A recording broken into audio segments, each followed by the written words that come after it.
Hey folks, welcome back to Chris Wyatt Reports. This is the Braai Brus edition with Byron Shepherd and myself. Byron in South Africa, I'm here in Pennsylvania.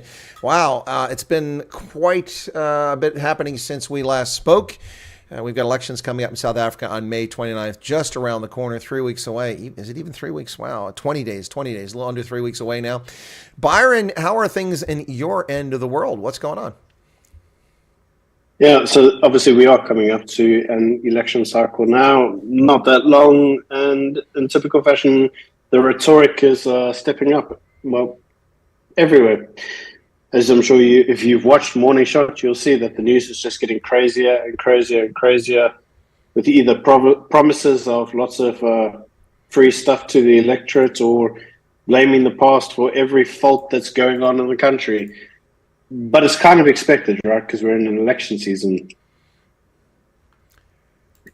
Well, it's expected, but it doesn't make it any less egregious. It's not just blaming the past. It's also the comical, almost every single party promising increased SASA grants, child grants, elderly grants, pension grants. And there's no money for any of that.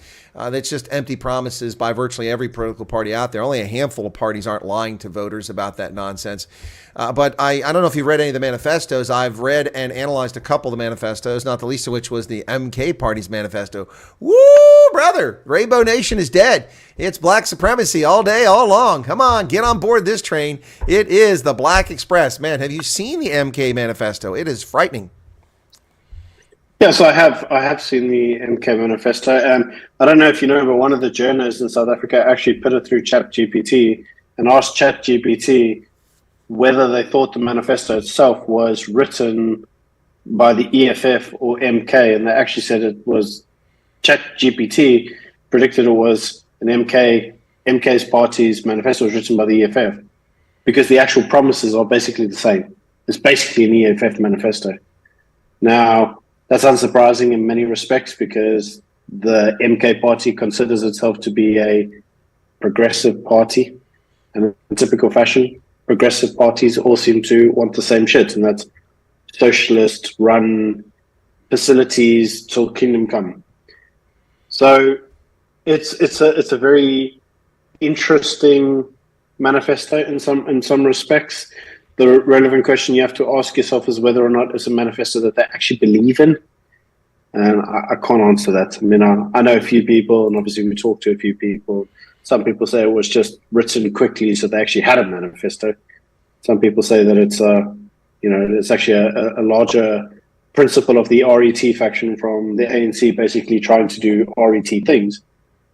But myself and Ramon's view is that if you think about it logically, the most RET person that the ANC's had to date is probably Cyril Ramaphosa, because all the basic things that the RET faction supposedly wanted, all these socialist ideas, Cyril's actually adopted. Remember, we've got NHR underneath Cyril Ramaphosa. We've got the Better Bill that gives the government more control over the education system. We've got expropriation. We've got expropriation without compensation. We've got all the things that Jacob Zuma himself wouldn't even touch when he was in office, and Cyril's done it. And Cyril's viewpoint on this is, well, I don't care if you like it or not, you're getting it anyway. So arguably, Cyril's been the most RET president we've had anyway. So this idea that this is like an RET faction in MK, I'm not sure I believe it. But still, that's what the explanation is, supposedly.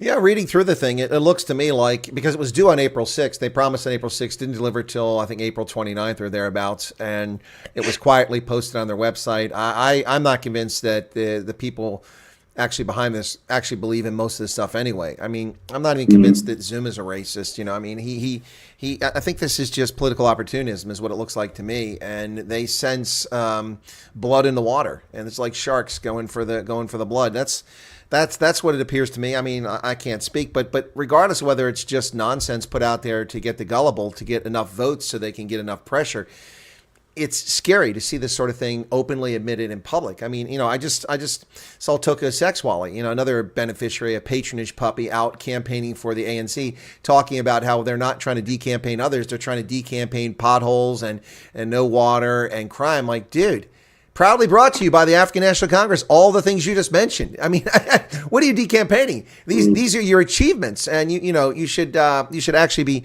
talking about how you're going to get rid of criminals and how you're going to revert to a free market system and how you're going to get rid of dozens of unneeded ministries and stop stealing. But that's not what the but they're not going to do that because that's not what they want. Of course not. They don't want free market. They don't. Well, you say they want the complete collapse, but if you spend enough time in South African politics, you start to realize after a while, it's not the complete collapse that they want. It's the complete control that they want. But you've got to remember the control works a number of ways. So let's say, for example, private enterprise. You want to try to collapse the majority of private enterprise because the minute you control, you collapse a lot of like small, medium enterprises. COSATU actually has a stranglehold on the labor market because what you basically do is you get some conglomerate and you put COSATU, and then COSATU basically gets to be the trade union and control till Jesus comes back, right? And that's what gets them excited all day long. The same goes for the South African Communist Party. The South African Communist Party want to get their hands in education because then they get to indoctrinate everybody into this idea that you should actually have the state do your thinking for you. So a lot of it is kind of like, if you actually look at a lot of it, it's not that they want collapse. It's what they want is control. It's a completely different idea. The collapse happens to be as a consequence of them being in control. Because if you have the state with the most stupidest people controlling things, you don't, it's like Rob Hersov once said. No, I don't actually like Rob. I think he's a prick. But Rob Hersov once said, you've got the stupidest people in the country running the place. And it's true. You do. They are literally mentally retarded. Hence, we have a second channel called Retard Dunistan where we look at retarded stuff that they do because it's retarded. And when you put the most retarded people in place, and you ask them to run the place, the consequence of that is South Africa. Or in your instance, New York. It's the same. It's a consequence of centralized control, my friend. Well, control collapse, potato, the same outcome is what we get here, and this is what they're after. I want to thank Andrea Fick for the comment. Said it was a great report on Jabba the Hutt. I said a long time ago the woman is a parasite, talking, of course, about Naledi Pandor and her call for violence on campuses as she spoke today. Yeah, thank you for that. And a super chat just came in from Pararuan, who's in Thailand. 200 Thai baht. I think that's about 3 cents US or something like. No, I'm just kidding. It's a little bit more than that. Saying that they want their 28% of their Shell shares in cash. Dream on ANC.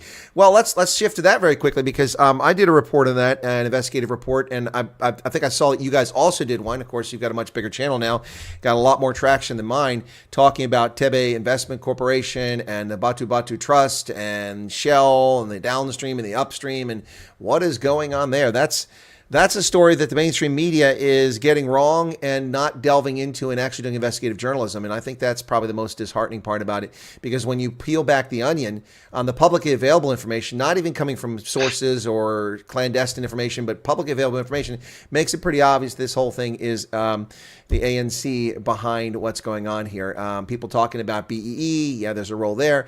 But really, Batu Batu was founded by Nelson Mandela and Walter Sisulu as an investment vehicle to fund the ANC. Then they seed capital Tebe, and then just this week, 2 days ago or 3 days ago, they outright purchased the shares to give them a majority controlling ownership of Tebe.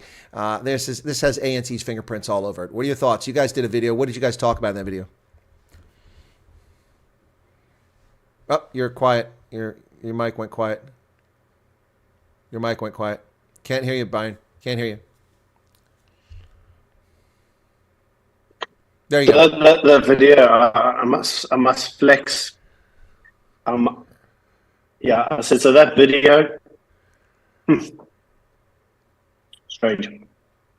My mic is on. Yeah, you must forgive me. I am at home. I've had stuff to do at home. And unfortunately, the internet where I live is retarded. Anyway, so I must flex a little bit and say that video that you're referring to managed to get quite a lot of views. I think we got 130,000 views on it. So sorry, Chris. I know I saw your video. It didn't quite get 130,000 views, but hey, we can't all be morning shot. Anyway, the what we actually did is we looked at the story, and the more we looked at it, the worse the story seemed to get. To be frank. Now, if you look at it, so everybody knows in the country that if you want to do anything as a multi-corporation, a multinational corporation, you've got to do some form of BE kind of deal to get the previously disadvantaged people, opportunities. And as you very rightly said, Batu Trust is the party that basically got the deal. And the ANC, as you said, through its own proxies and its law back channels, basically owns it.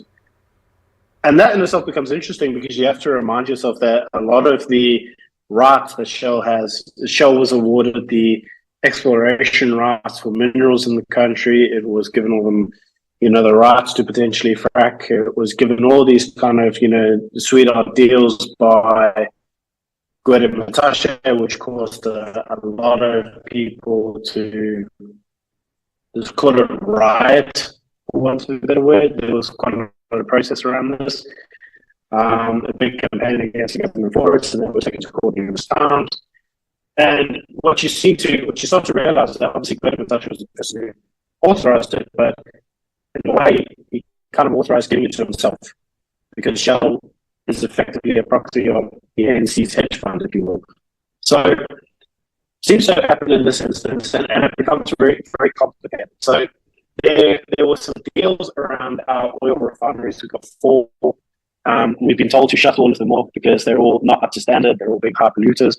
One of them was due to get sold to the state. It was in Durban, and Durban had floods, and that one was damaged. So that one's no longer operational. They closed a few, and oil refinery, or actually refining oil in South Africa now is a complete shit show. So basically, we had no oil refineries. Now, obviously, the court cases have all kind of concluded around the exploration of oil and sales of oil. And the ANC, as you know, is bust. It has no real kind of cash. I mean, they keep selling all their foreign policies off to third-party countries and whatever else. But if you look at it, the biggest problem that they seem to have is they need funding. They don't have funding. And so what they did is having this amount of value, whatever the value is, right? And they said, okay, well, if we sell you back our share, then according to that value, that's how much you owe us. 25% you owe us 250 billion. Like, give us the money, and like, because we don't want it anymore. We're exercising our options not to be involved.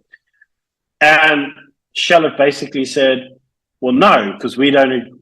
First thing is we don't agree with your valuation, and then the second thing is that if you look at the valuation, we don't really care that much anyway because we, Shell, have all of the manufacturing or the production arms, so you can't actually do anything without us anyway. So your shares are, valueless. You can walk away, and it's not like you can, you don't have a brand to you don't have any infrastructure, you can't do anything with your shares. So we don't think your shares are worth anything. And now, obviously, that dispute's been going on for 2 years. And now the news has come out that Shell basically said, you know what?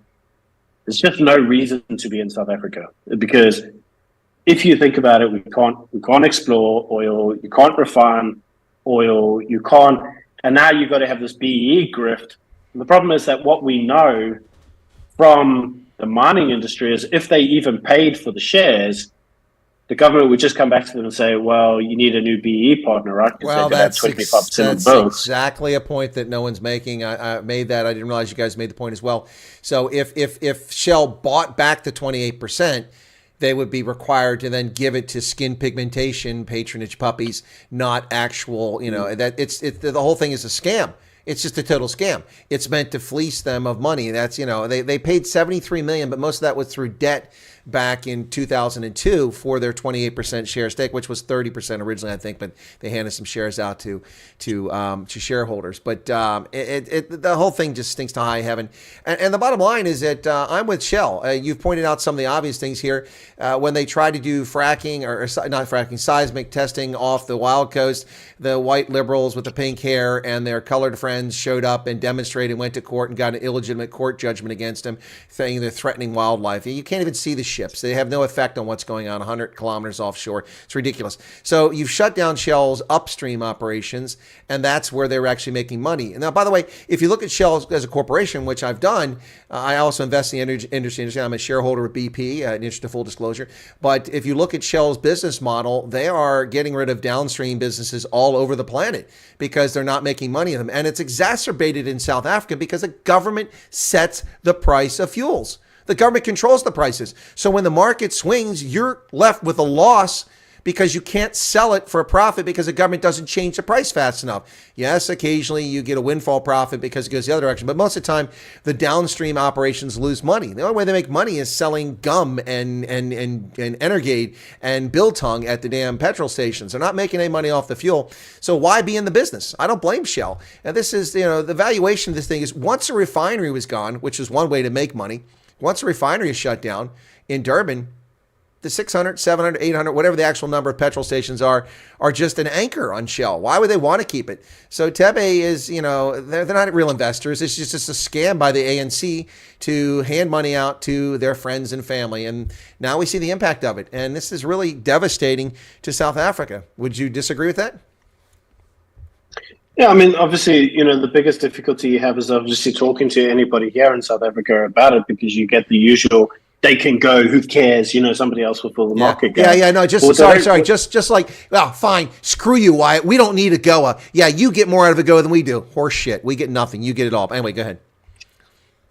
But you see, this inevitably becomes a problem, because you have to kind of look at it from a certain perspective and say, actually establishing a foothold in the country of the size the Shell does costs billions and billions and billions. Now you go into another company and you basically say, would you like to be involved? And they're like, that's a lot of money to put out. And then you've got to do the political risk, right? You have to say, okay, well, there's no refineries and there's no this and there's no that.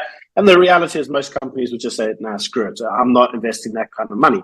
So what you may do is you may get like a couple independent people take over a Shell station, but is that going to warrant what is lost? I don't know. You see, the biggest problem also is that Shell has large purchasing power. And as you know, when it gets to a large corporation, it's all purchasing by numbers, right? The bigger the quantity of stuff that you purchase, the better the deal you get. So if you start getting lots of independent little people, you don't have the purchasing power to get a better deal, if you will.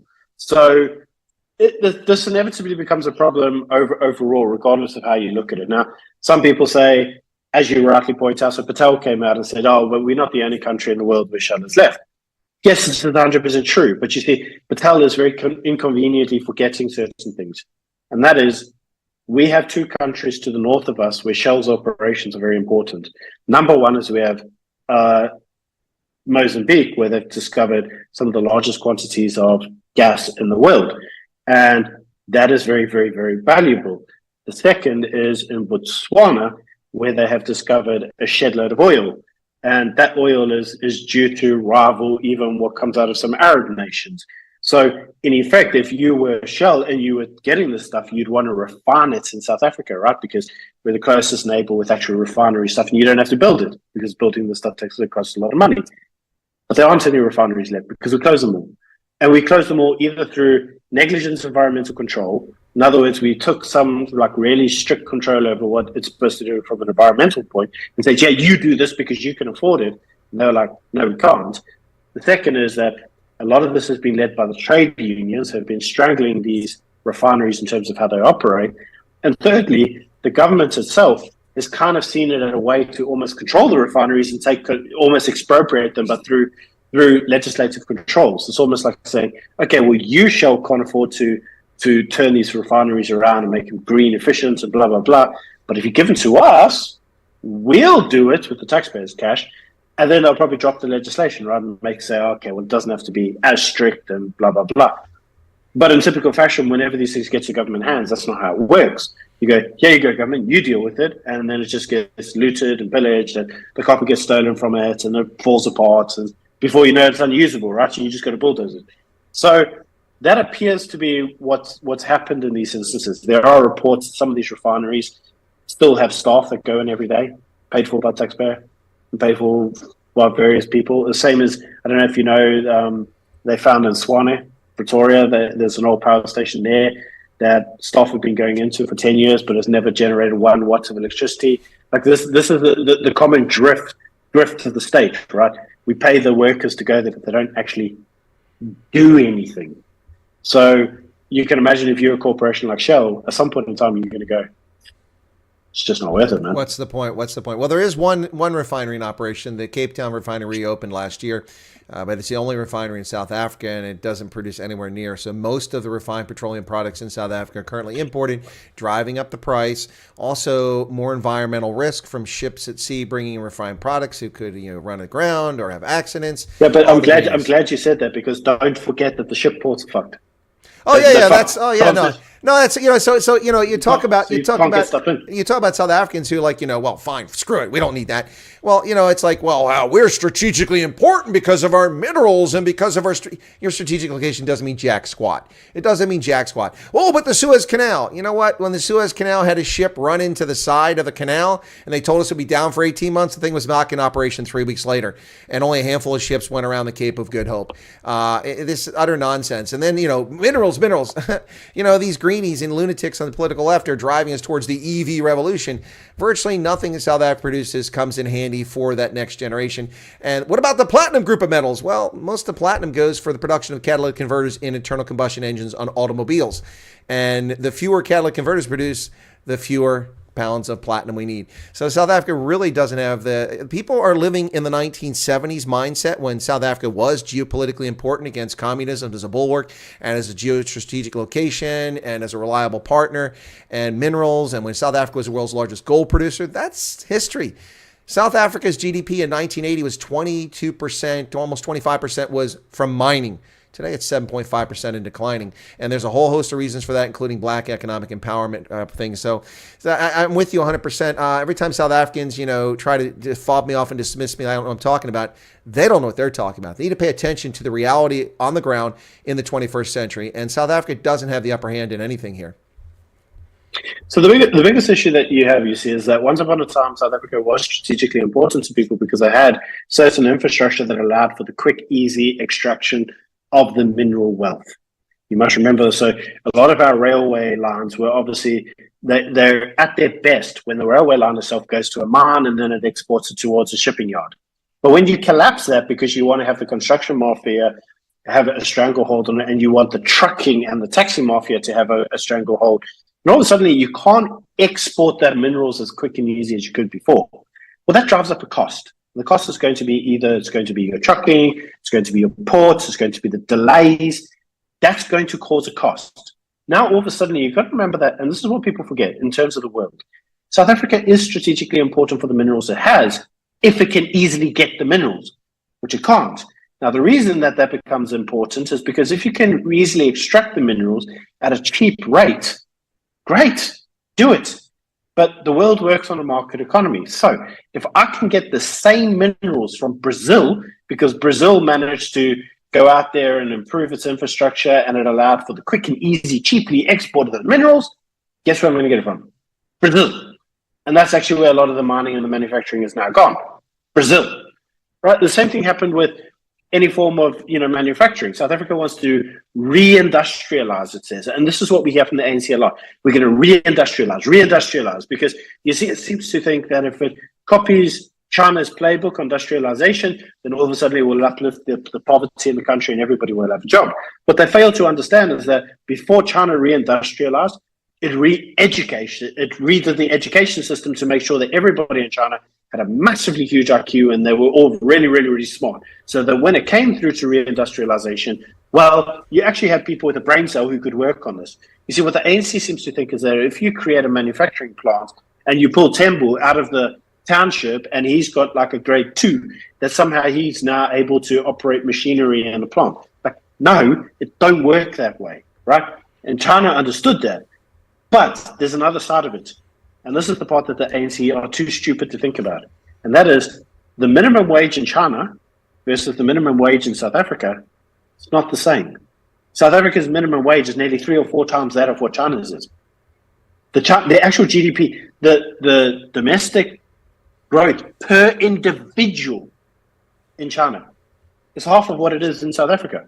So you can say, well, we alleviated poverty in China. Yeah, but you see, they did it through a different means. And in South Africa, the DA said, oh, well, let's do away with minimum wage. And all of a sudden, you got all these people going, well, what they want is they want slavery. They want to return back to slavery because they're going to pay them all these cheap figures. But that's what China does. That's how China is able to export goods at such cheap prices to the rest of the world. People forget that in China, they install nets around buildings so that people don't throw themselves out the window, because the working conditions are so terrible that it's frequent for people to throw themselves out the window to commit suicide. So they put bars on the buildings so that people don't do it. They can't. Even if they jump, they're going to get caught by a net.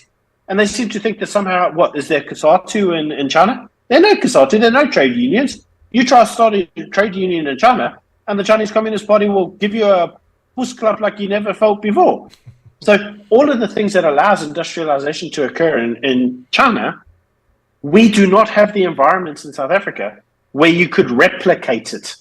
But they seem to think, well, China's communist and we're kind of communist. Like, wow, it's the same. We can do it, but the infrastructure is not there for it, man, because everything that allows that stuff to occur has been eroded through the ANC government. So you couldn't replicate the successes. So as a result, if you were smart, regardless of who you were, you'd start looking at other market economies and you'd say to yourself, well, actually, strategically speaking, everything's based on cost. Can I get things done cheaper elsewhere? The answer is, well, yes. In which case, South Africa loses its importance, right? Well, you know, China's not the model that they should ever look at, and there's a lot more to China's success, I'll use that term loosely, than simply their industrialization. It's all made possible by the willing nonsense of the United States in sponsoring China's illegitimate entry into the World Trade Organization, which took them from a $2 trillion to an $18 trillion economy in 2 decades. And their protectionism, their outright copyright theft, their trademark theft, and also their rapacious appetite for taking minerals from the rest of the world.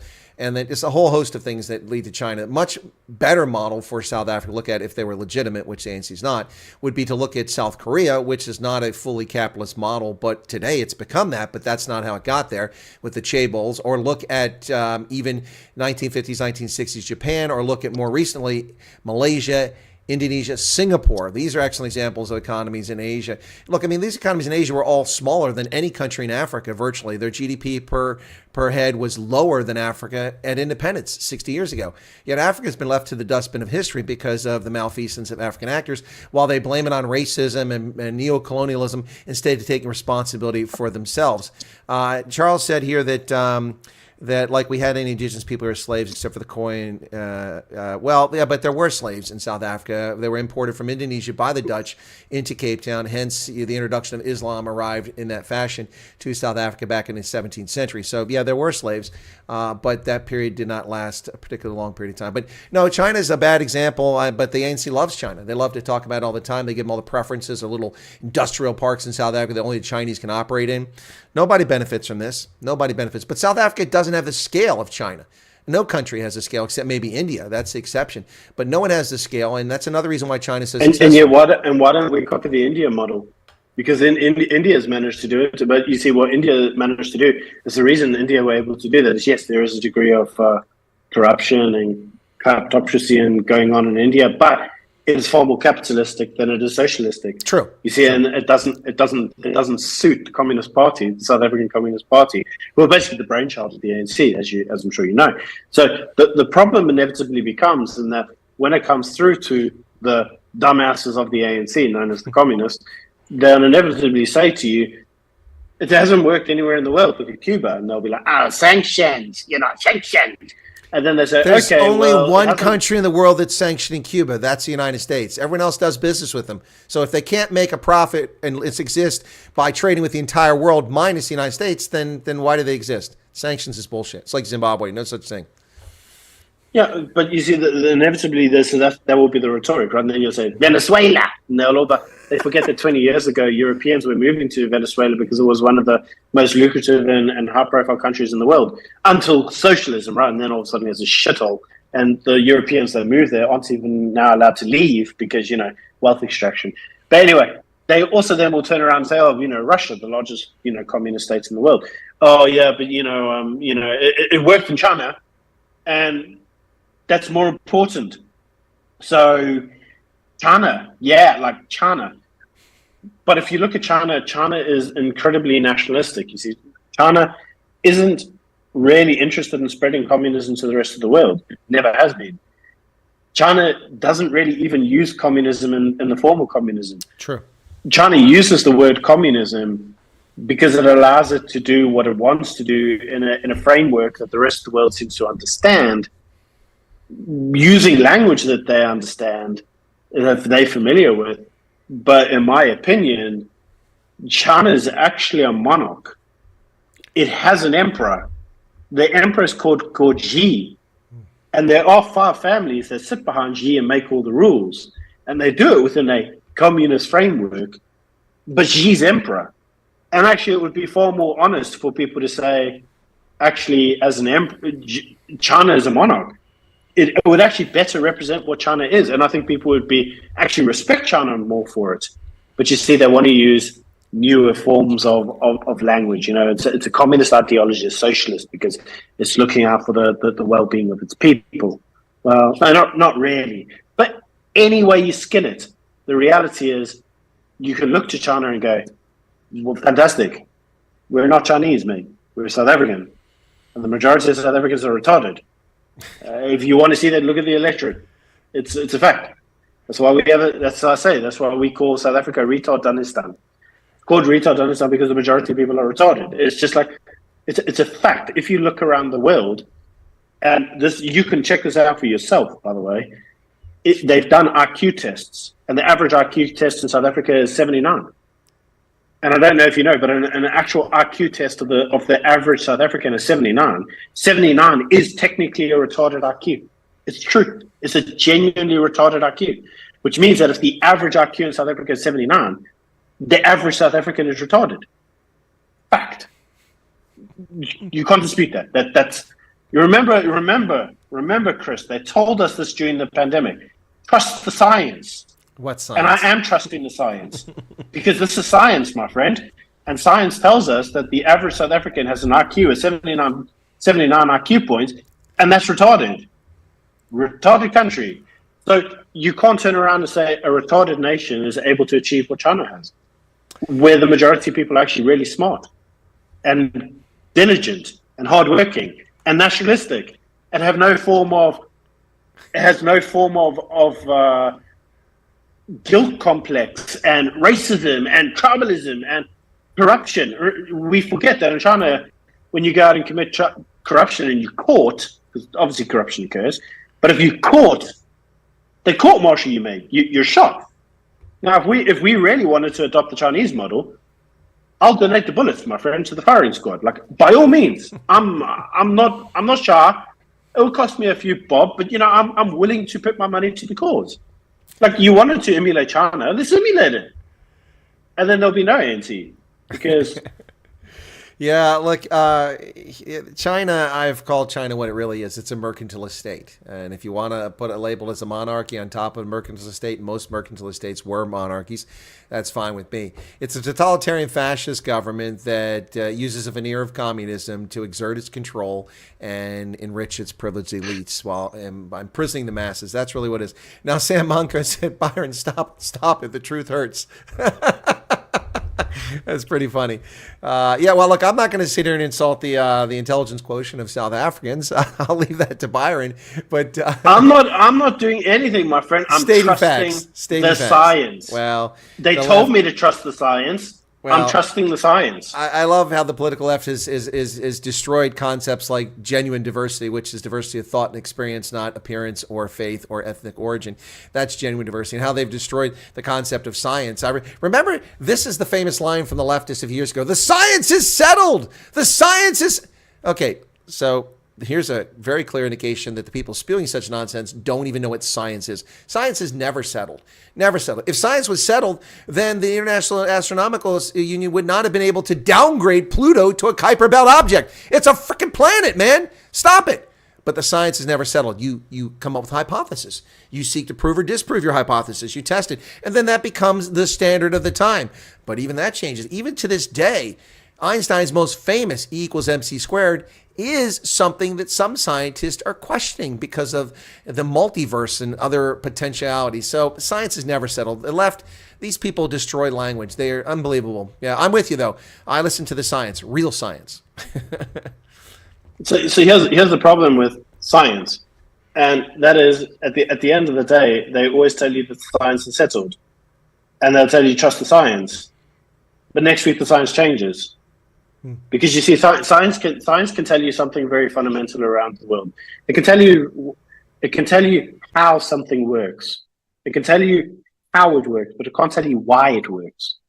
It can tell you how a tree grew, but it can't tell you why the tree grew there. You see, and so there is a fundamental issue.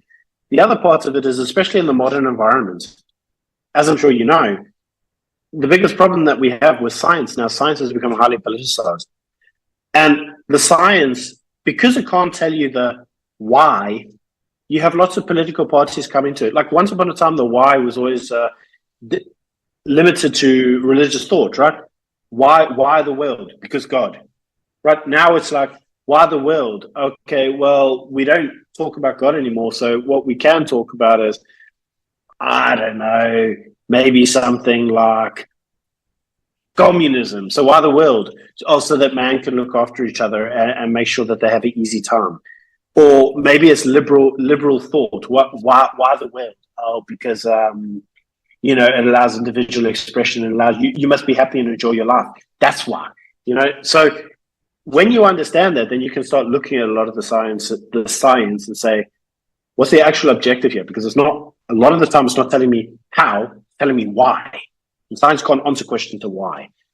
And it's a good example here. They're telling you, South Africa is retarded. Well, why? They're not telling you that, right? But anyway, I'm trusting the science. Okay. That's the point. They told me to trust the science, and the science shows me that the average South African is 79 IQ, and that's equivalent to being retarded. Therefore, causal link, right? Definitely a long way from an appearance on the Big Bang Theory, that's for sure. That's what that figure is. All right, so May 29th. Earlier today, I'd already reviewed some of the manifestos. I started looking at some others. I mean, a plethora of parties here, lots of opportunities. I predicted in November 2021, without the gift of load shedding, which who had any idea it was going to get as bad as it got, or the rise of the MK party, which is apparently Jack says it's down to 72. Just it's changing. Check it out. Oh wow, it's even lower now. Wow, so I think 70 is moron. I think even the science on Wikipedia seems to be changing. See, I trust the science, my friend. Well, it's a 72. I think 69 indicates moron on the scale. That's what comes out. So it's getting close there. But anyway, so I lost my train of thought there. So in November of 2021, after municipal elections ended, I predicted that the ANC would not receive more than 42% of the popular vote for those who bother to go vote whenever the election is held in 2024. That was 2.5 years ago. Now, I said that, and I said that they are likely to go as low as 38% potentially. And I pray that they go down to 33%, but that wasn't a prediction. Despite all these events, this rise of MK, which is now stumbling, it's kind of comical watching MK as Jabulani Kumalo is now suspended Jacob Zuma, who's not even in the party. The whole thing is comical. But the point is, I didn't know about the gift of MK distorting the outcome or load shedding. That was my prediction. Now those two things are in play. It's clear that the African National Congress, if it's a free and fair election, will not achieve 50+1 and not even come close to that. But it's also clear that the multi-party charter is not going to get over 40%. If they do, it would be a miracle. So what happens? Some sort of coalition. The parties are forced to, by law, under the Constitution, form a government within 14 days of the election. Now, the multi-party charter, people have been talking about a potential coalition, because it's not a coalition right now, after the elections. But the ANC is not talking to MK. It's not talking to EFF. And I don't think it's talking to the DA. So what's going to happen, man? I predicted 4 different coalition outcomes. None of them are good for South Africans. One is a slow slide. Another is a replication of the Government of National Unity nonsense in Zimbabwe in 2008. And another is the Armageddon scenario in which MK, EFF, and ANC line up to just, steal all they can. Not going to happen. No. Not going to happen. Okay. No. But let's remind ourselves of 2 things. Now, obviously, we specialize in podcasts online, and we basically talk shit to an audience because no one actually knows, because the election hasn't happened and we don't have a crystal ball. So we are talking shit regardless of what we say. We have ideas, we have educated guesses, but none of us really know. And we talk to all of the insiders in the political parties, And so I'm going to start off by telling you what the real situation is, and that is no one knows. ANC don't know what their decision is, the DA don't know what their decision is, the IP don't know what their decision is, the EFF don't know what their decision is, and there is a fundamental reason for this, and that is because none of them know what percentage of the vote they're going to get. And if you look at the polls, it goes anywhere from 32% to 40% to 48%. There's some polls have even said 50.9. Like, so the ANC doesn't know what it's actually going to get. They're going to get an indication, but they don't know, right? They don't know. They don't know enough to do a deal. Because you see, the deal that they're going to do, regardless of what that deal is going to be terrible for the party, regardless of how you look at it. So let's consider the actual opportunities that they have. Number one, ANC gets below 40% and it needs, let's say, 10%. It can't side with both MK and the EFF. It's going to be too difficult because of the positions that are required.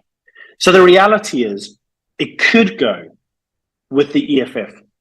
But you see, here's the problem. If you're the ANC and you know that your party's in decline and you take into account, you take the EFF and you put them in positions where Julius himself has said, put me as the Minister of Sports, the most useless ministry we have, and I'll outshine the president.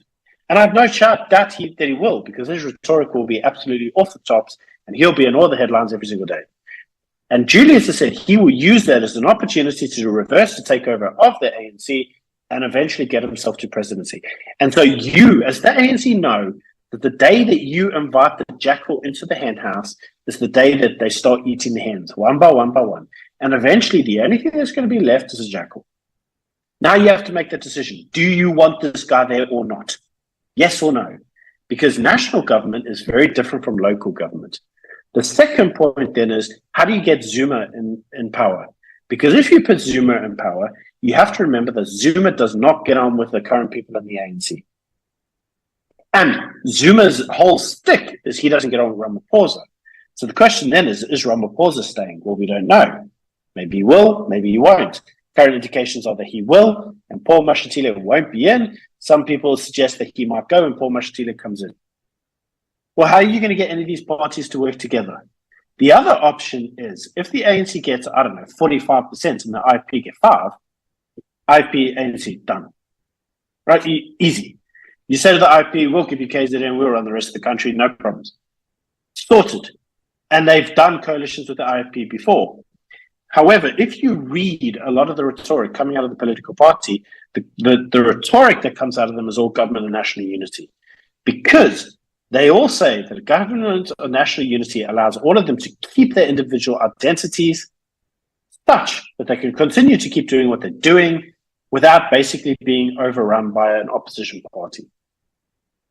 So that's another way. But the current news is, if the ANC of Ramaphosa had to choose a coalition partner, it would probably choose the DA for the vote. And then this is how this current suggestion is. DA runs parliament, ANC runs the executive. It's not a coalition of choices, it's a coalition of votes. They basically lend the ANC their votes in order to be able to unify or create a government, but they're not actually co-aligned. So that's one suggestion. But it depends how much they get. If they get 46%, it's the IP. Could even be some of the smaller minnow parties. Could be the PA gets 2% and Cope get, one of the other smaller parties gets 2%, and there you go. You're done. So it depends. But everything that we know is that apart from the trade unions, Kasatu, for example, Kasatu said they want EFF. But apart from those crazy nut jobs that no one gives a shit about anyway, because they're retarded, apart from them, nobody wants the EFF, including the ANC.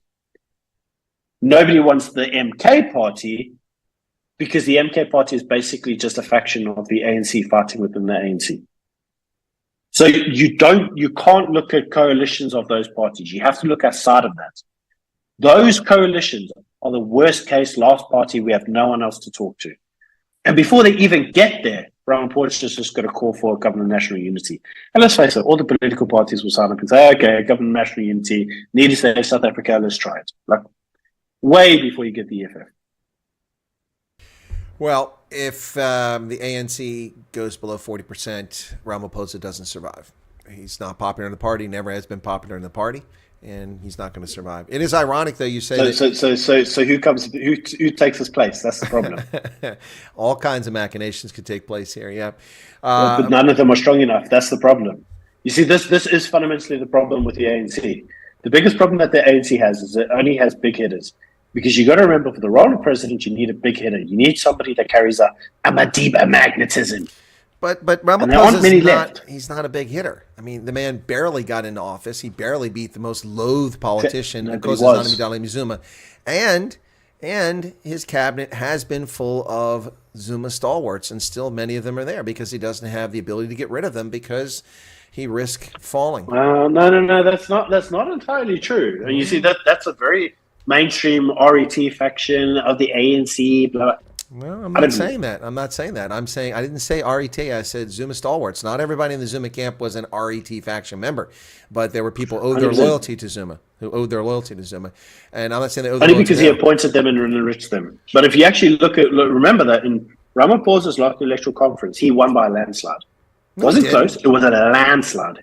He got like 800 of the votes. He won by 35 votes. December 2017 over Nkosazana Dlamini-Zuma, he won by 35 votes. I said the last election. That's what it was broken up. Sorry, I was broken up. That's why I want to. Okay, So his last electoral conference, he won by a landslide. but that's because, as you say correctly, there's no one else. 100%. But there is someone else. They could easily draft somebody like Patrice Motsepe, who has shown no interest in it, but he could step forward, and that's a face that people would go with. So there are other figures out there, but no, Ramaphosa. But they don't want to go for it. See, that's the problem. Well, it's the same. Now we're speculating. Now we're speculating. So Sekwale, he should have been president like how many years ago? He don't want to do it anymore. Yeah. He said he don't want to do it. You could get Toby and Becky back, but I mean the guy 84. He don't want to do it.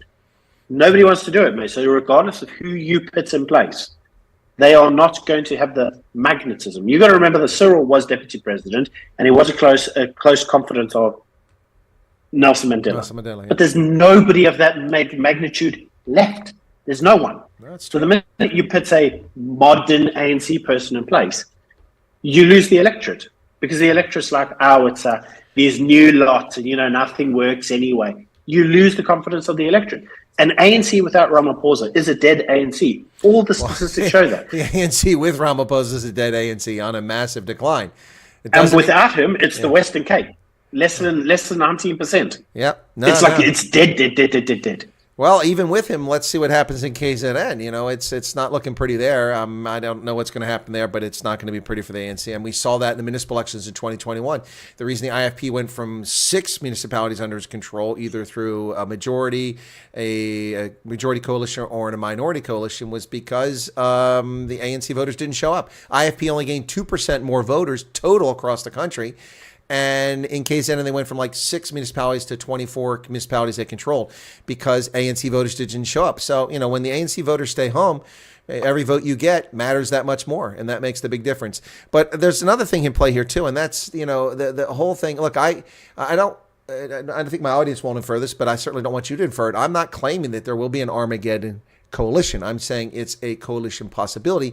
What I have said repeatedly is that knowing Cyril Ramaphosa, he detests Julius Malema and will do nothing to enhance that guy's position. So unless the ANC drops below 40% and needs a 10% block, they're not even consider the EFF. It was not even in their plans. Even if they need 10% block, they'll find someone elsewhere. Well, if they're 45%, like you talked about, there's minor players like the Patriotic Alliance and others who can come to the fold. So, yeah, it's a crapshoot. We're going to see what happens. But also, there's a whole question here about whether it's actually genuinely a free and fair election. I mean, first off, Zuma is not even eligible for even serving in Parliament. All of that is debatable, and that's all with the courts at the moment. I mean, he may not be. It's a shit show and a half. The other reality is that they've even said if he actually does go serve in Parliament, he'll get a parliamentary MP salary, but all of his preferential treatment that he gets as a former president, he loses because he's now no longer a former president. He's now an active MP. So actually, economically, it would be worse for him to serve as an MP. Yeah, that It's whole actually argument, that better whole off. argument makes no sense. I've heard that argument. He still remains a former president. In the United States, we have examples that we have a former president who later became a member of the House of Representatives and still was a president, still entitled to the trappings of a Well, post office. apparently in South Africa he's not. So Well, that part I can't say because that's not written in the Constitution how that's governed. But what I can say in the Constitution, 100%. what I can say in the Constitution is it's quite clear, and there's no distinction about a rescission or remission or any of that garbage. He was convicted of an offense more than 12 months, and this whole thing about he didn't have an appeal doesn't matter because it was at the ultimate the top authority. So there is no appeal. So that's clear. But the outcome is unclear. That's a matter of speculation because who knows what the courts will do. The North Gauteng High Court said it was legal to discriminate against minorities and deny them tourism relief funds because, historically disadvantaged people need to get a break during the scam lockdown. Well, that was overturned because it was racist and illegal and violated South Africa's constitution. So courts will do what they want. I mean, look at the nonsense taking place in the States here with Donald Trump. I mean, every one of these crappy bullshit cases is falling apart. The Georgia case, Fani Willis, a corrupt official who gave her lover money and then went on holidays with her lover. And then we've got this corrupt case with Jack Smith where the FBI planted covers claiming documents were top secret when they weren't, to give an impression that Trump committed crimes. That whole thing's going to disappear. The only trial that's out there, this Stormy Daniels garbage that's going on here too, bringing in a person who is perjuring herself. She signed a document stating that she never had sex with Trump, then comes in. It's just, look, courts are unbelievable. It's the fact that these cases even happening in America is a joke. The fact that Jacob Zuma is yet to face a day on trial for the arms scandal from 2.5 decades ago is disgraceful. It's the only thing he's ever actually gone to trial for was the showerhead trial when he was accused of raping that woman. And then, of course, he evaded. He's magic, man. The rest of us have to use condoms to avoid HIV. Apparently, he just had to take a shower. Yeah, well, unfortunately, you got to remind yourself that at the end of the day, and we've got nearly 90 people watching the show, and nearly 100 people watching the show, and the reality is a lot of them would be tempted to say, and I often see it even in the comment sections. South Africa's a shit show. You should leave the country. You should go somewhere else. But you see, the problem is that regardless of where you are globally, the political establishment, regardless of where you are, is retarded. It's completely retarded. Look in the UK. It's retarded. Current estimations are, there's a joke now going on in the English system, and that is around whether or not the Tory government will manage to get 0 political seats, no MP seats, because their voting, when people are voting for them, is so terribly bad. They're not winning anything anywhere ever. They're not even getting a blip on the radar. They're not even like the 4th largest political party. So when it comes to the elections this year, Tory party is going to be a thing of the past. And so what you're basically going to have is you're going to have a overwhelming dictatorship level of a Labour government. Well, if you've actually looked at anything to do with the Labour government, it's completely retarded. Like completely retarded. Look at Scotland with the SNP. Completely retarded. I mean, the SNP managed to get himself kicked out of office by putting in place a hate crime bill that everybody told him was done. And then who was the largest person complained about underneath the hate crime bill? Well, the First Minister of Scotland, Hamza, because of his old white speech. And it eventually he lost his position. But the party's still retarded. You go to Northern Ireland. In Northern Ireland, they just were so progressive, they just elected their new black mayor. And they're like, oh, who the fuck's this woman? Like, we don't know who she is. And that's causing them to riot. Southern Ireland. You got a gay Muslim guy running that place, trying to do guess what, hate crime bill. Because people are saying, we don't want immigrants coming here. Then England's going, oh, I'll tell you what, we're going to get rid of immigrants. You know how we're going to do it? We're going to send them to Rwanda. So you know what everybody's doing? They're going to England, they're jumping the boat, they go to Northern Ireland, they're walking across the border into Southern Ireland. And so if you go to Belfast right now, Belfast is another California with a 10th city of people from all over the world. And those people are now rioting and burning shit down because they don't have homes. Like, the Western world is a shit show. And so whilst we're talking about a shit show that is South Africa, it's very tempted to think, wow, South African shit is just, it's limited to South Africa. No, it's not. Our shit is still shit. It's just as shit as everybody else's shit. And make no mistake, our politicians are retarded, but so is everyone else's, right? And you're seeing it in the US. I mean, you got a president that just shits himself for breakfast. the only man that tries to go against it, and they come up with trumped up charges, and they're like, oh, well, why have you got a trumped up charge? Oh, because they don't want him to run for office. So we need to protect democracy. That's what they tell us, right? Protect democracy. How are we going to protect democracy? Well, what we're going to do is we're going to impose a dictatorship. We're going to ban all political parties, and we're going to take democracy, stick it in this glass jar, and put it on the shelf. But don't worry, it will be safe on the shelf whilst we run our theocracy or our dictatorship or something. You're like, this is retarded, but it's American politics. It's UK politics. It's French politics. It's Canadian politics. It's German. all retarded. Yeah, one of the few places that seems to have not lost its mind is Japan. South Korea, one of the few places. No, unfortunately, Japan has, because they're now allowing in the mass immigration because of the birth rates. Haven't seen those figures. I keep track of Japan. Yeah, you need to. So Japan in the last 4 to 8 weeks or something. Okay, I remember because I read the article. They had signed a bill that would allow mass immigration into Japan. Well, that's not going to go down very well with the Japanese. They're very xenophobic. Well, it hasn't gone down very well with the Japanese, but they've still done it. Well, it's yeah, the whole world. It's so you mentioned the former First Minister of Scotland, Hamza Yousaf. Yeah, Hamza Yousaf from the Inverness clan of Yousafs, very famous clan with their tartan up there. You mean like the famous clan of 1,000 years of British history, of the Khans that Sadiq comes from. Yeah, exactly. Yeah, Sadiq Khan, the mayor of London, is dead. Yep, absolutely. The UK is gone. It's been gone for a while, and it's just getting worse. Germany is gone. Unbelievable. You see that the member of the Alternative for Germany was convicted of a hate crime for publishing government statistics and the mayor's comments. It's been upheld, her conviction, and so they did it so that it was just enough days so that she could be considered a convicted criminal now based on that. So that she can't run for parliament. You see, and what did they say? Why did they do that? Because they need to protect democracy. Yeah, no, it's not. It feels so elites. Democratic. Protecting elites is what it is. Free speech, and she said nothing hateful, no crime.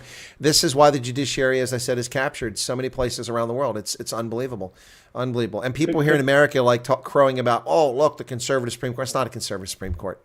There's 4 conservative justices, and there's a flip-flopper named John Roberts, who is the Chief Justice, who never should have been Chief Justice. One of the biggest mistakes of George Bush Jr.'s entire presidency wasn't Iraq, wasn't Afghanistan. It was the promotion of John Roberts as the Chief Justice of the court. It should have been Antonin Scalia.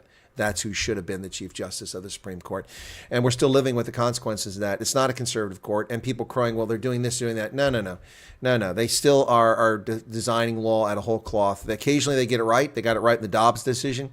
But the courts are captured. It's really sad it's happening around the world, and it's oppression on a massive level. And we saw it. The lockdown was the best example of this in living memory. I mean, when they silenced people, the collusion, the coercion, the cajoling of tech media, it still continues to this day. It keeps getting exposed here in the States, and nobody's up in arms. There's no demonstrations. We have people dancing and marching and occupying college campuses, committing criminal acts, attacking people, attacking Jews, all in the name of advancing a terror group known as Hamas. Yet nobody's up in arms about the suppression of free speech, the imprisonment of people who've committed no crimes, the violation of our Constitution. I mean, the people accused of January 6 crimes who've yet to be charged over 3 years afterwards and incarcerated are entitled to a speedy trial. They're still in prison, mate. They're entitled to a speedy trial. They haven't been charged. That's a violation of the Constitution. And they're still in prison. I mean, what happened to, innocent until proven guilty? What happened to your rights of freedom? What happened to your rights to not be incarcerated for longer than you have to? Like, it's all bullshit, mate. It's all bullshit. And so it's window dressing. It's just window dressing. One person in the comment section here says, "I'd rather have US shit than SA shit." Well, I wouldn't, because you see that there's a fundamental problem here, and that is, as an example, in the US they've just signed their own little hate speech bill around people that are being anti-Semitic. Well, if you actually read the bill, it basically means that the Bible itself, the New Testament's illegal. And if I'm a pastor and I quote the New Testament, it's anti-Semitic. You know why? Because it says the Jews killed Jesus. Well, the Jews did kill Jesus according to the New Testament. Well, you say that, it's encouraging hate speech against Jews, or the crime, right? So, unfortunately, they basically made the Bible illegal. It's a fact. Now, in South Africa, we'd all sit there and go, ANC, so stupid. And SAPs aren't going to rock up to your house and arrest you tomorrow morning because they probably can't get the car to start. Because there's only one car at the station and the car's got no fuel and the left tire is flat. In the US, they're knocking on your door and they're going to arrest you. They're going to find you. Like, there's nowhere to hide. So when you find that these systems do stupid shit, I'm rather in the system that's basically obsolete. Because you see, the system that's broken down and decrepit and can't really be used in an Orwellian world, as Hendo says, is useless. It can't be used. I'm much happier in that country. Yes, okay, I have to look after my own security and generate my own electricity and my own water and blah, blah, blah. But there's freedom in living in a country that's completely useless and inefficient. Unfortunately, what you're finding in Western countries is not democracy. It's feudalism 2.0. And they want feudalism, and they want them to be the controllers. Right? Remember, as they say, the elite. What they mean is the kings and queens. They want to be the kings and queens, but they can't say that. Because everybody would be like, you can't do that. We don't live in that sort of world. So instead, all we say is, you must trust, we must protect democracy. And how we protect democracy is by keeping me in power. Yeah, that's not democracy. That's not democracy. That's not democracy. No. And it's not the principles this country is founded on. This country was founded on a recognition that the government itself is the gravest threat to liberty. And that is actually the truth. They expect fealty from us. And if we don't have fealty, they come after us one way or another with illegitimate charges, illegitimate accusations. And it started with soft things, calling people racist and calling them bigots. And it's gone beyond that to using lawfare against them, bankrupting people with fraudulent criminal charges. The state has all the resources in the world. It can bankrupt you in trials while you defend yourself and you've never committed a crime because of malicious prosecution. It's the power of the state is, here's an interesting, Byron, a few years back, there was a lot of discussion, and I talked about this when I taught geopolitics, about the sovereignty of the state and the Westphalian system of states and anarchic system we have today.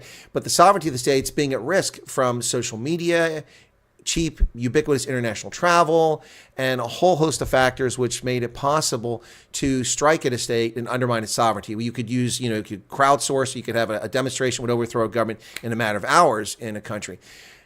That's all true. However, the powerful states have harnessed that technology and now use it as a weapon against their citizens. They use what you say and do in social media. They track your movements through toll gates. They track your movements through electronics in your car. They track your movements through everything under the sun so they can fabricate things against you. It's a Soviet test. That's where we're headed. It's pretty frightening. Now, before you answer, RJ said, can we export our fees must fall gang to the U.S.? Dude, they're already here. All the shit that you create in South Africa has already been exported to America. We have fees must fall. It's called student debt forgiveness. We have forgiven a magnitude of order of debt, illegally, mind you, by the federal government, that far exceeds the total fees ever paid or forgiven in South Africa. That nonsense came here. We have taught moral ambiguity. We have taught moral irresponsibility, people who borrow money and feel that they don't have to pay it back. You undermine the entire system by that. There's a moral obligation when you borrow money to pay that money back to people, and that's completely eroded by this corrupt Biden regime. Anyway, I went on for a little bit. Your turn. Yeah, I mean, look, at the end of the day, the biggest problem, and you've seen it even in New York right now, right? I mean, we talk about the South Africanization of the Western world, and Ramon and I say it on our own shows. But it's a real thing. So the South Africanization of the Western world is a real thing. These countries are South Africanizing. So if you go to them expecting to escape South Africa, you're going to be sorely disappointed. Case in point. Look at New York. That's just adopted its own BEE construction mafia, saying that we're only going to award all these billions to black businesses. We're going to award contracts, tenders to build stuff to black businesses. Well, let me think. Where have I seen that before? And why they're doing it? Oh, because of the historical injustices. Where have I heard that before? Right? This shit is worldwide, my friend. Yep. The nice thing, though, is that South Africa's already experienced it, and we've already figured out how to get out the other end. You guys are still going through all the shit. And the problem is you've got more developed systems. So when your system collapses, you feel it a lot more than us. Right? Yeah, because But as Hendo people says, here aren't independent. They're not self-reliant like we once were in this country, where they can exist on their own. They're so dependent on existing structures, and we saw that during the lockdown. I mean, when supply chains were disrupted within a couple of days, and people freaking out, and whereas some of us actually are self-reliant and can produce things, know how to hunt, can fish for ourselves, can treat wounds, and know how to use traditional things to deal with ailments. But most of the population can't do that. Most of the population's wholly unprepared for that, and it'll just be chaos. I mean, it'd be Escape to New York, Snake Plissken times coming here. That's it. Only takes a few days. It only takes a few days. It's coming, man. Yeah, it is. And as Hendo says, South Africa is the testing ground for the global elite. Well, that's unfortunately true.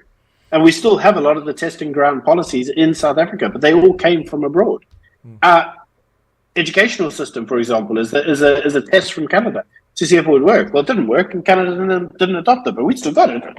And so that's why education systems are a giant joke. But, Patrick says Australia too. But Australia is another example of it. Like, let's not exclude Australia. Australia's gone. Australia's proper fuck. They just ban cash, man. They literally ban cash. You know what that leads to? You see, this is what people don't understand, because people are retarded, but they don't understand that laws need to be made not for the best of times.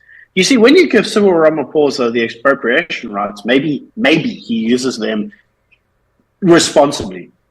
But when Julius kicks him out of office and he takes over, he ain't going to use them responsibly, mate. That's exactly what I've said all along. I said this stuff, governments, it doesn't matter who's in charge. They will abuse the authority that they have for their own purposes. And it doesn't matter whether it's Democrats, Republicans, the DA or the ANC, the Tories or Labor. The government of the day will take advantage of whatever laws exist to perpetuate their craven political power desire into perpetuity. And, it's been the norm everywhere. That's why restraint on government is so important. But restraint on government has completely disappeared. It's fallen by the wayside. And we are living in a dystopian world today in which libertarians and freedom fighters, genuine freedom fighters, not talking about guerrillas, but people actually fight and struggle for freedom and liberty, are the oppressed. And, the others are just taking the blue pill and they're enjoying the matrix. But this is the problem. You can't put in place a law that allows the worst excesses of abuse. You see, you have to. That's how you have to test your law. And so Australia is a great example. They'll say, well, it's for the greater good, because then we can track the money and the illicit flows of cash and whatever.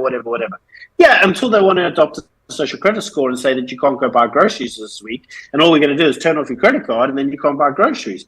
Then people say, well, that would never happen. It's happening in China. Right? And don't make no mistake, these people idolize what China has achieved in terms of control, and they want to replicate it. Right?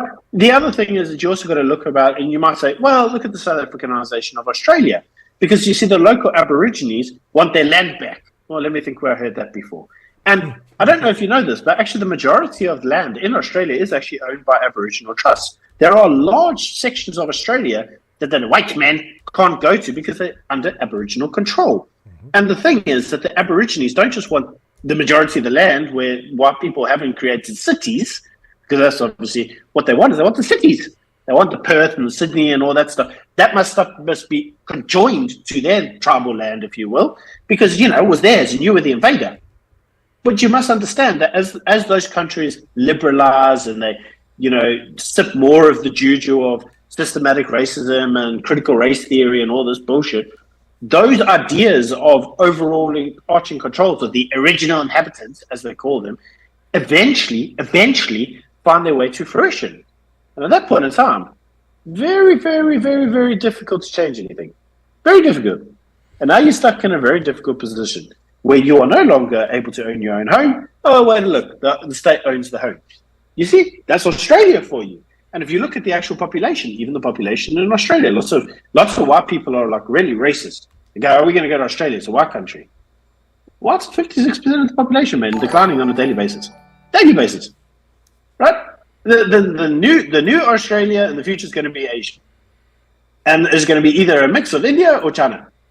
It's not white. So you can sit there and go, well, South Africa's retarded. Yeah, but this is what you don't understand. So is everywhere else. Everywhere is retarded. Everywhere.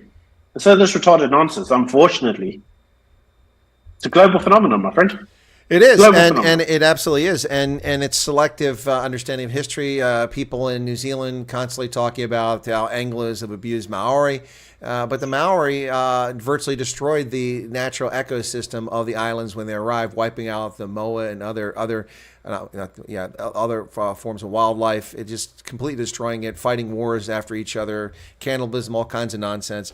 And today, if you look around, about half or more of the place names are Maori names. They're not even Anglo names, and people still moaning about things. In Australia, look, Australia's gone. I mean, we saw this during the lockdown. First, they disarmed Australians, so they weren't a threat to the government. So they have no guns. They've taken those away. And then because of the lockdown, we had lawful demonstrations of 500,000 or more people showing up in Melbourne, and the cops came out just like the S.A. Brown shirts in the 1930s, and they assaulted people in the streets, arrested them, and charged them with crimes when they were simply obeying the law. And this went on and on. And despite having every weekend 400,000 to 600,000 people turn out in the streets of Melbourne protesting the illegal actions of the Australian government, nothing changed. They actually built a detention facility to put people in Australia, and it got no press attention. I actually have footage. One of my viewers in Australia went out there and surreptitiously recorded video next to the site. It's ostensibly a veterinary site, but the veterinary site has been set up so that Homo sapiens can also be put in detention there, not simply livestock and pets coming from abroad. Australia is gone, and it has been gone for 15 years. It's a disgrace to the Western world and a shame. And so is New Zealand. It's an absolute disgrace to the Western world. South Africa, I suppose a disgrace to the Western world, but I'm not sure I would consider South Africa a Western country anymore. Well, it's not. It's an African country, and at the end of the day, if I were to summarize to you and I say to you, what's the benefit of being in South Africa? Lots of people would be like, South Africa. But the biggest benefit of being in South Africa is actually when it comes to property severely underpriced. If you actually look at property, what the equivalent property in Zimbabwe, which is a shit economy, is worth. Mate, properties are going there for like 15 million rand. In South Africa, they're like 2. Right? The South African state as a whole is still undervalued because you see a lot of people are unsure on the states and for various reasons. But you look at the immigration. Why is the state going through a crisis of faith? Well, a lot of people say brain drain and mass immigration. Okay, what's the cause of mass immigration? People say, ANC. No, that's bullshit. You see, the actual causes of mass immigration is because a lot of the Western countries have all put significant funds aside to market to the skilled South Africans in order to attract the talent to their country because they need to acquire talent. Nurses, financial analysts. It's far easier to acquire talent than grow it. Yep. Because when you grow, a nurse is an example. If you put a nurse through schooling, it's going to cost you $100,000. If I go and I just poach one from Africa and I say, I'll give you a nice salary, you know what it costs me? Fuck all. Because it already came trained, all the other shit. Yep. So a lot of these countries have gone through to acquire talent. And they've done that. You see, you can't just go to a country and say, why don't you immigrate to Australia or America or England or wherever? Because people will say, why? It's a big thing you're asking me to do. You're asking me to leave my family, my country of birth. You're asking me to leave my friends and the things that I know. And they go, yeah, but your country's dangerous. There's economic opportunities and something. And so all of a sudden, they're like, oh, yeah, I should go there for my family. And they're like, yes, your family. You should be a doctor in Australia. It's better for your family. I mean, in a few years from now, we're going to put your kids in a concentration camp somewhere because they're too white. But, that's a problem for future you. But for right now, it's great. You should come, right? And so if you look at it, and, it's funny because you were talking earlier about manifestos. The PA is the only manifesto that actually recognize. Tell me this, Batman. Why is it every time some person turns around to you and says, I'm leaving South Africa, the places that are always cited to you are England, Canada, Australia, New Zealand. Why do I never hear of the Philippines? Why do I never hear of Colombia? Why do I never hear of Mexico? Why do I never hear of Panama? Why do I never hear of Argentina? Because all of these countries will accept you as an immigrant, and some of them will even give you tax reliefs. If you don't believe me, there's a whole YouTube channel on this called Nomad Capitalist. Why are those countries never, ever, ever quoted to you? And people say, because the English and whatever other bullshit they want to smoke out their backside. And the reason is because those countries are not doing mass marketing to foreign labor in order to import their skills, because that's what it is. So what they do is they sell you this bad dream of South Africa. It's such a terrible place. You must go live in Australia and bring your skills and your money, and it'll be great because it'll be better for your kids' future. But your future in South Africa is actually not that bad, because a good example, Chris, what's the average property price in the US? There's no such thing. You have to go by region dependent. For instance, I can't afford land here in Pennsylvania, but I could buy it out in Wyoming, no problem. So when I was a kid, I could buy farmland for $300 to $500 an acre. In Ohio, you can't touch it for that price today. And if I go and I buy a big ass 20-hectare property in the middle of the Northern Cape, I'm paying like 1 million rand.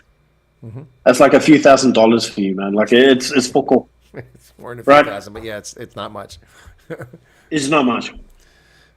Yeah. You know, well, but look, I'm not aware of this marketing you're talking about, other than from Australia, that's encouraging people to come. I mean, if it's out there, I haven't seen it. I lived all over Africa in multiple locations. Okay, there's loads of them, mate. Well, maybe go on News 24, and every time. I'm sorry, I don't mean to cut you off, but every single time you look at South Africa, shit, you should immigrate.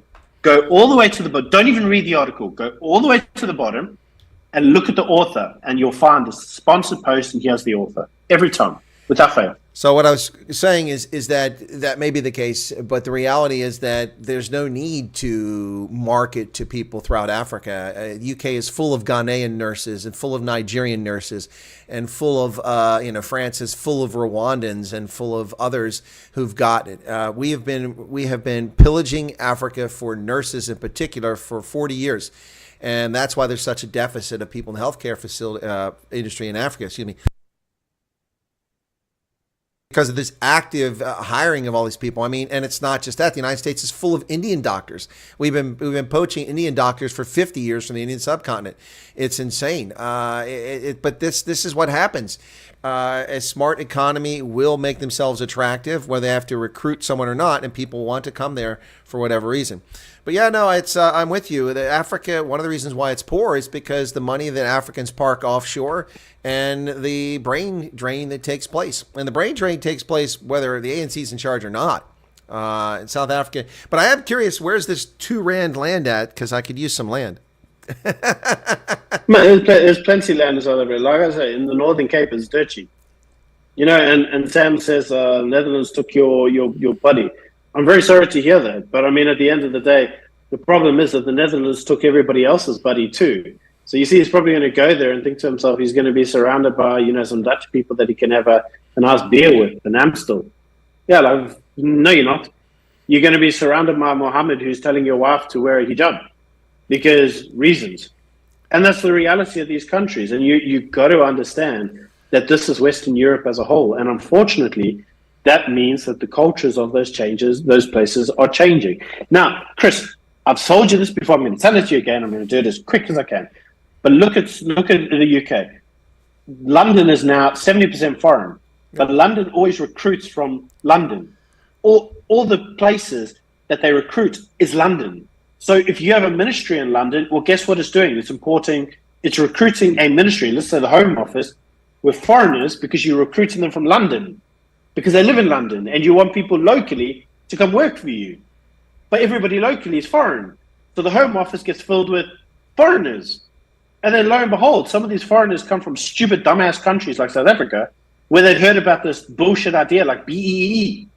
Oh, and what happens? You end up with BEE in the UK. And then you land up with, oh, you know what would be really nice? I'd like my family to come here. So we should probably relax the rules, right?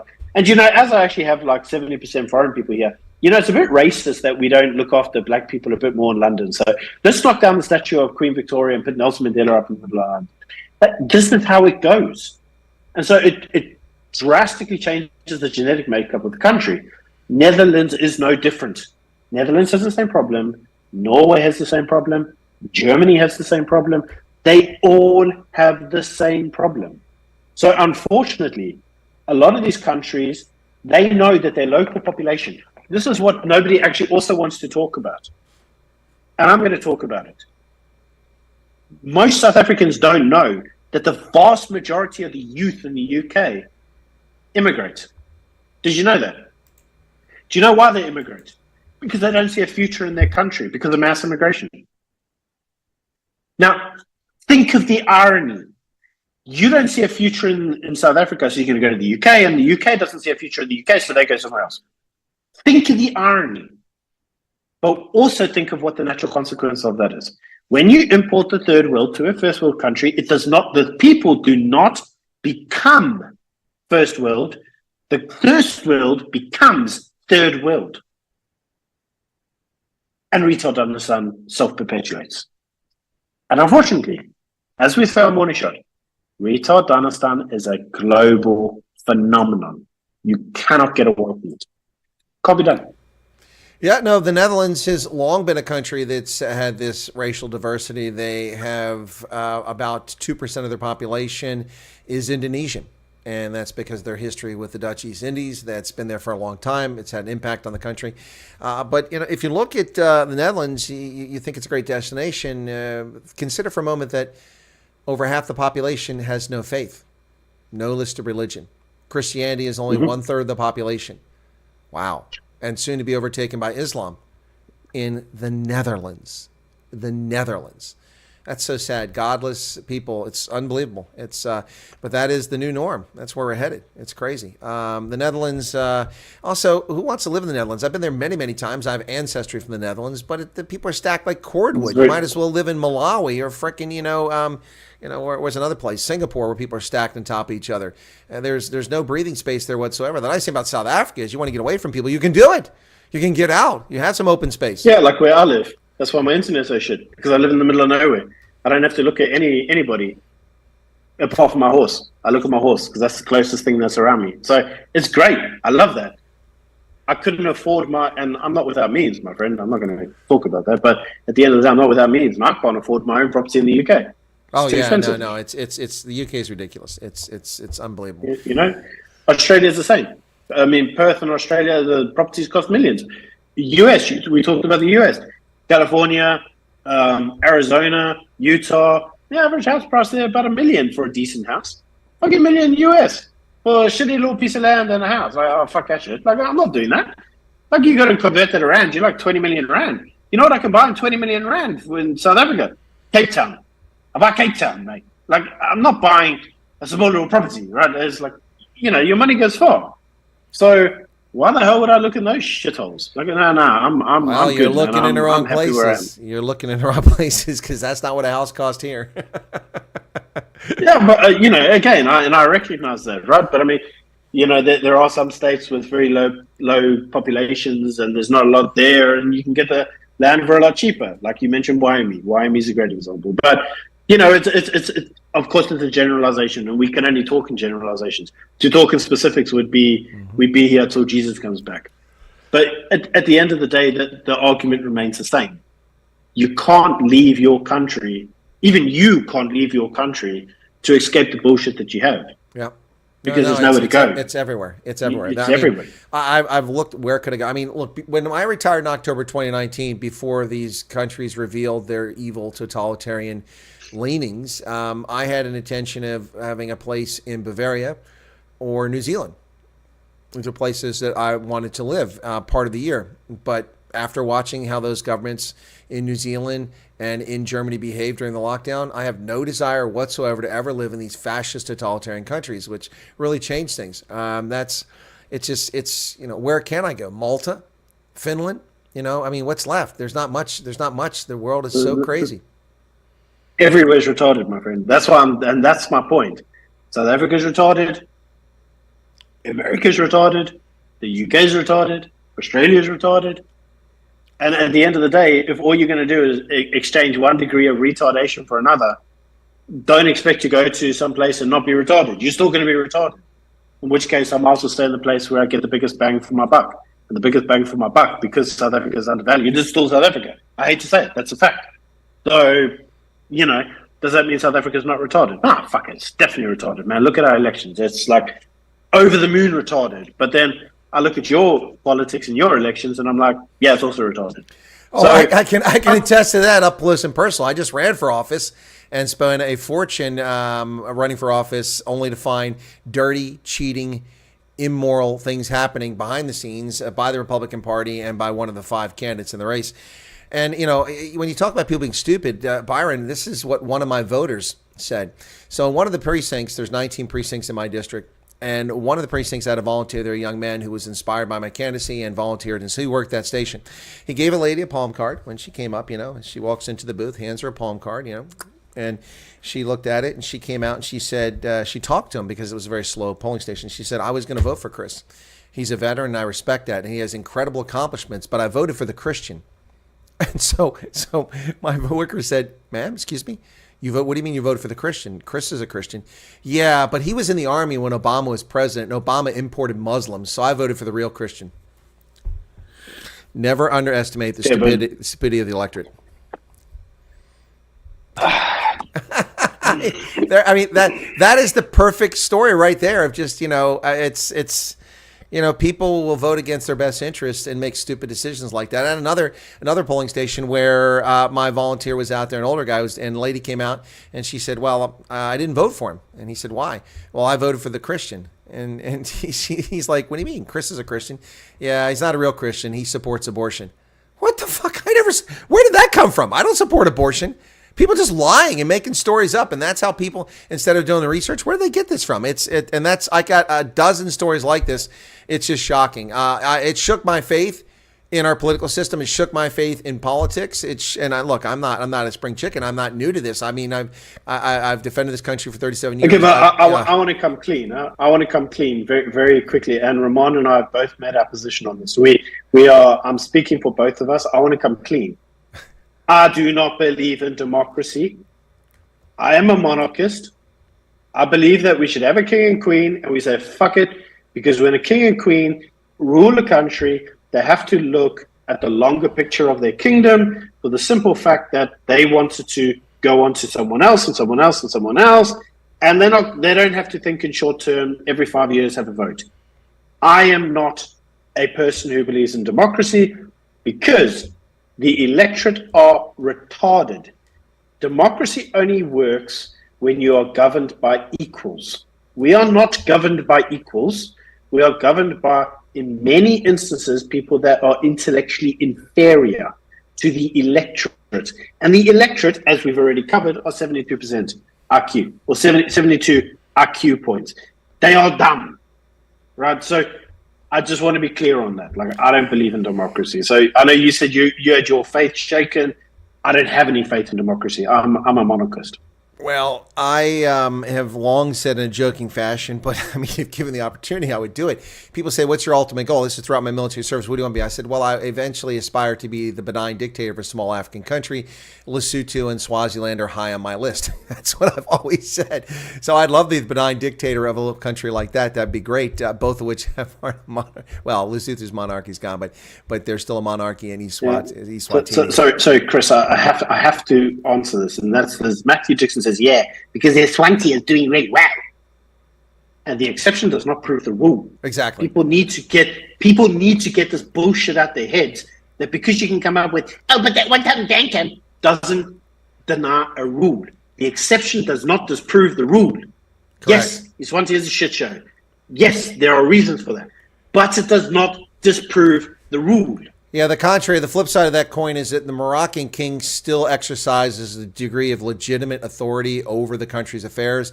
And the king has pushed an agenda that's really 21st century for expansion. And as a consequence, over the past 15 years, Morocco's economy is growing. They're bringing automotive production in there. They're bringing solar production in there. They have also expanded insurance services throughout Francophone West Africa, banking service throughout Francophone West Africa, because the king has a long-term vision for what his country should be because he has a vested stake in it. So that's an example. And he doesn't even have full control of the country. If he had full control of the country... Saudi Arabia. Yeah. Oh, yeah. Yeah, they take care of themselves. That's for sure. Yeah. Saudi Arabia. Yeah. Why? Because the princes and the kings and the rulers there have a long-term strategy. The guys will tell you, this is my 40, 50-year strategy. Mate, Ramaphosa got like a 1-year strategy on what he's going to do to try to get an office next term. The Chinese come here. Why is the Chinese doing so well? Well, because they don't have to worry about getting voted in power. The Chinese come to Africa and say, right, so what's the 10-year plan? They're like, I don't know, because, 4 years from now, we've got an election, we might not be here. And the Chinese are like, well, fuck that shit, we're out of here. Right? Proves my point. Like, democracy is too short-termism and is based on the popular vote. Is not actually based on what's right for the country. That's what a republic's meant to be. A republic's meant to be founded on the principles of what's right for the country, not what the popular vote says, not what majoritarianism rule says. It's what's right for the country. That's the whole principle of a republic. And yet there we are, we're the largest republic in the world, strongest republic in the world, and it's still fucked. So I'm sorry, but No. I remain of the same opinion. My feelings aren't hurt here at all. I mean, like I said, I just went through an experience that really shook my faith in things. I mean, I just can't fathom how, and I've been pointing this out for nearly 30 years, how we have a corrupt Congress that continues to bury us in debt, devalue and bastardize our currency with quantitative easing, with debt spending. I mean, if people would just wake up and realize that this year's budget for 2025 proposed by the Biden regime is $7.4 trillion. That is more than the entire GDP of over half the planet. That's the government spending. And oh, by the way, the entire federal budget in the year 2000 was $1.8 trillion. The deficit proposed for this budget is $2 trillion. It is larger. And even when you account for inflation, it doesn't explain away. And on top of that, we've been loaning money in treasury notes and treasury bills and bonds for the past 30 years at 0.25% of interest, at 0.5%, at 0.75%, at 1%. Guess what? That interest, we're spending $1 trillion a year in debt payments this year, more than we spend on national security and defense. It's insane. Yet people still vote for these jackasses and put them in office.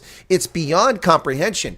It's just proof that the whole system just doesn't work the way it's designed. And it's sad because the origins of this nation were from a premise that the greatest threat to our liberty is a government, and therefore it must be restrained and controlled. And a system was put in place to restrain and control the federal government so that it only met our common needs, national defense and things like that, ensuring a level playing field. And it has become a leviathan that overrules and controls our lives, and the world suffers as a consequence of it, and no one any less than Americans. So that's the reality. So my feelings aren't hurt. You can say all the bad things you want about America. It's still a great country, but you can say all the bad things. And unfortunately, you see, in America, there was a reason for this. America set itself up to be free from. Yeah. Remember that originally America was set up to be free from government. It was set up to be free from the tyrannical overreach of a state. That is why you have the First and Second Amendments, right? That is why you have those things. However, you see, in the modern world, because we've obviously got woke agendas, we've got liberal politics, and unfortunately, liberal politics have overtaken the American state. And a lot of the reason that liberal politics have overtaken the American states is because of the decline in Christian thinking. You see, people will turn around to you and go, "I'm an atheist. I'm so clever." Oh, but it's dumb. It's absolutely retarded because all of your ideas around morality, what you believe in, all come from a basic Judeo-Christian foundation. You don't have to believe in the dogma, but your faith in the world, the way you view your viewpoint, your original ideology as a human being is shaped by Judeo-Christian ideas. As the state moves away from those ideas, liberal ideas come from. And so the idea of a free from has now graduated to be free from poverty, hence why we have basic income grants. Free from health emergencies, hence why you have Obamacare. It's free from having to think for ourselves, hence why don't worry, the government will think for you. Yep. Consequences are they're a thing of the past. You must be free from it. You see? And how do we achieve the freedom to escape all these things? The government will provide. The government doesn't provide because it's God. It's so benevolent and kind. The government will provide, and you will do something in exchange, right? And what you will do in exchange is you will give up. You will be free by having no freedom, right? Because you will no longer get to decide. And that's unfortunately is how the American state has gone. It has graduated from being free from government, and now it's being free from the ability to choose and to have freedom. Because in having tyranny and control, you'll be free. Because you'll be free from debt and poverty and all the stuff that the state will control. Well, that's bullshit, my friend. Yep. Right? Now, you may say to me, well, how do we fix all this? Doug Wilson has a great way of explaining this. Fantastic way of explaining it. Christian nationalism.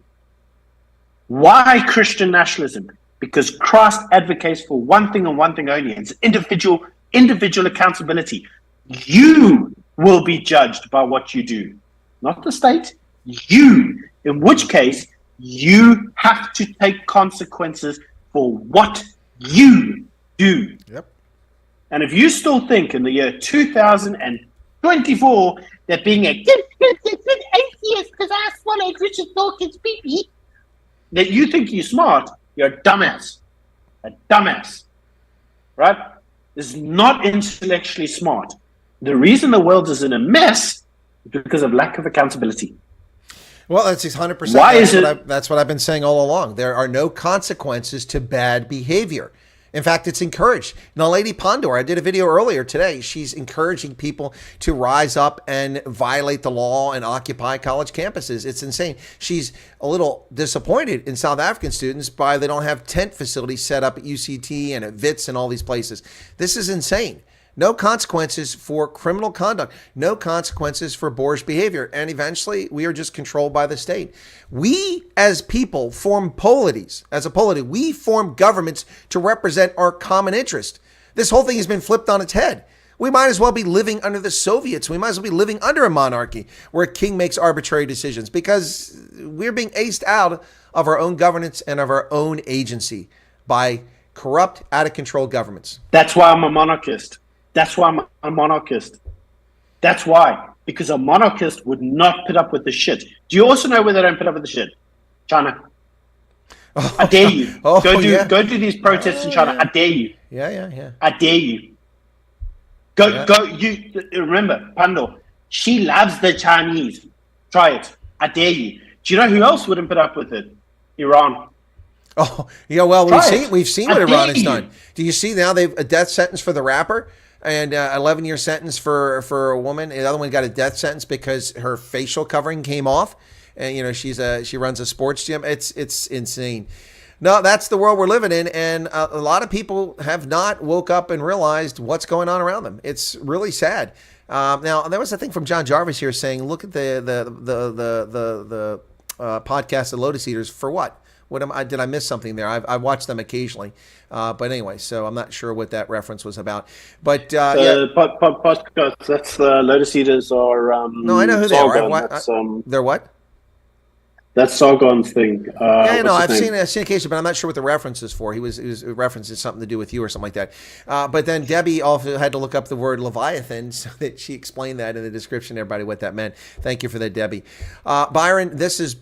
Look, I don't mean to cut it off. We got a large audience right now, and it's a wonderful conversation. But I do have a guest coming up in about 13 minutes, so I'm going to have to break off here. Dr. Corne Mulder will be coming on, and so I've got to cover that. So, Corne, Freedom From Plus. Enjoy. Exactly. Let me give it back to you for any final thoughts before we wrap up here, and let's see if we can't get back to doing this on a more regular basis. I'm no longer running for office and wasting my money in that effort. Yeah, I would never bother running for office. I mean, one person said, I'd make a great politician. I don't believe in the political process. I would literally join the monarchist party. That's it. If you want, I'll be like Nigel Farage. I'll have the monarchy party, and the whole point is to disband parliaments and put in place a monarch. There you go. That's how I run for parliament. I don't believe politicians have our best interests at heart. You just look around the world. Unfortunately, if you ever look at democracies in history, they've never worked. I mean, they tried them in Greece and Rome. They always led to monarchs, and civilization inevitably did very well underneath monarchs until they didn't, and then we got rid of the monarchs and we go back to democracy.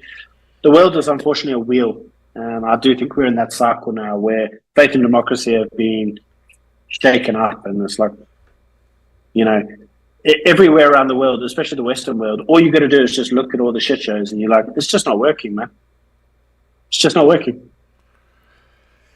Well, I don't know what I can say about that other than it sounds right on the money. Nothing's working, and that's the sad part about all this. Nothing is working. It's really a tragedy. Anyway, with that, Byron, it's great to chat with you again. I'm currently waiting for the bureaucracy to return my passport to me. This idiotic requirement of countries to have 6 months, longer than 6 months when you enter a country, which is horse manure, particularly given I can't even get a visa for 6 months. Why do I have to have a 6-month passport? It's forced me to turn in my passport and then wait for the contractor that does the work for the State Department to return it to me. Still haven't gotten it back. I'm waiting. It's been weeks now, and hopefully I'll get it back in time to be there for the elections. If I do get there, one of the stops on my agenda is Port Elizabeth, and so maybe we can link up again, do another stream when I'm there. Sorry.